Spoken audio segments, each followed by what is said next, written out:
aastate on taaskord Türi tehisjärveäärne pakkumas kaunist õiteilu ning õitsema on hakanud Kirsiallee. Praegu on kõige õigem aeg Türile tulla, sest 26. hooaega tähistame siin Kevadpealinna ja peaaegu 20 aastat tagasi, ehk siis Türi linna 80. sünnipäevaks istutasime Türi järve äärde Kirsiallee ja sellel aastal on siis Türil 99. sünnipäev, nii et on mida vaatama tulla. Kas need on need kirsid, millega saab siis suvel suu magusaks ka teha? Ei saa. Täna üks laps vaatas päeval neid õisi ja ütles, et emme, aga kus siis kirsid on? Ema ütles, et need on ainult õied ja ta ütles, et oi kui ilusad lillepuud siin on. Kaua need kirsid niimoodi tavaliselt õitsevad? See sõltub nüüd sellest, kui lahke ja helde ilmataat meie vastu on.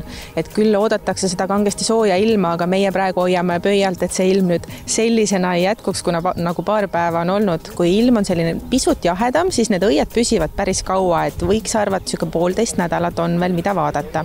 Ja ma soovitan jälgida ka meie Türi valla sotsiaalmeedia lehte ja Kevadpealinna lehte, et seal me anname teada, kuidas kirsidel läheb, kaua veel õisi saab vaadata ja võib-olla, kui ilmataat lubab, teeme ka Kirsialleel ühe kontserdi.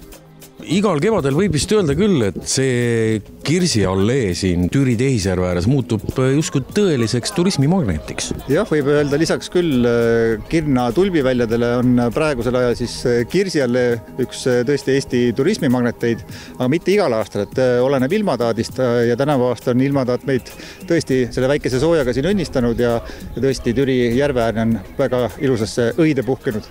Nii et igal juhul tulge ja kiirustage, sest kes seda teab, mis see kevadilm teeb. Võib veel ju tulla külmagi, et tulge vaatama.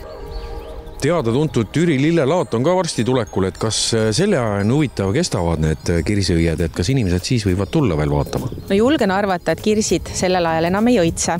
Siis tasub, kui õisi otsida, siis võib-olla Kirna tulbiajadasi minna vaatama, aga Türi järve äärde tasub igal juhul tulla, sest et see pisut üle kilomeetrine ring, mis mõnusalt järve ääres jalutades saab tehtud, on hea vaheldus mõnusas loodusliikumises ja ma igal juhul soovitan kaasa võtta ka lapsed, sest lastele on siin järve ääres mõnus mänguväljak ja siin samas puude all on madalseiklusrada, kus lapsed saavad lustida.